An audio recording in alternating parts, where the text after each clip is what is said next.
Nakapagluto ka na po ba ng adobo sa gata pero low carb version po? Share ko po yung ating low carb version po ng adobo sa gata. Una, nagisa po tayo ng sibuyas. Maliit lamang po at isang sili. Sabay gano'n, isang sili talaga. At maraming bawang. At ilagay na po natin yung ating manok.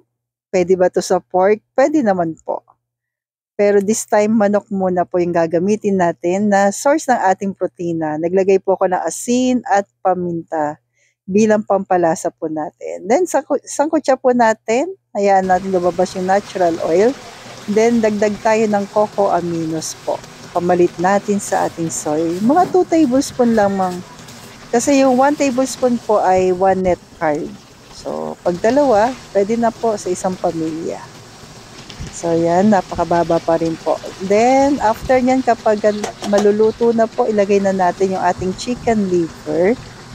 Siyempre po, dagdag din to na source natin ng mga vitamins. Yan. Takpan po natin.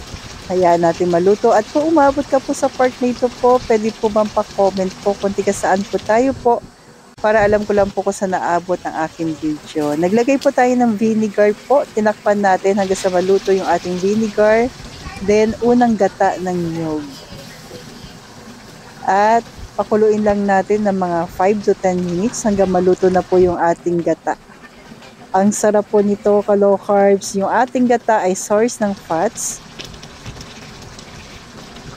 Pero paalala, no rice meal po tayo, ka-low carbs, no high carb po. So enjoy low carb adobo sa gata. Thank you po. So stay healthy, stay low carb po, and God bless po sa ating lahat. Yung chili, optional lamang po.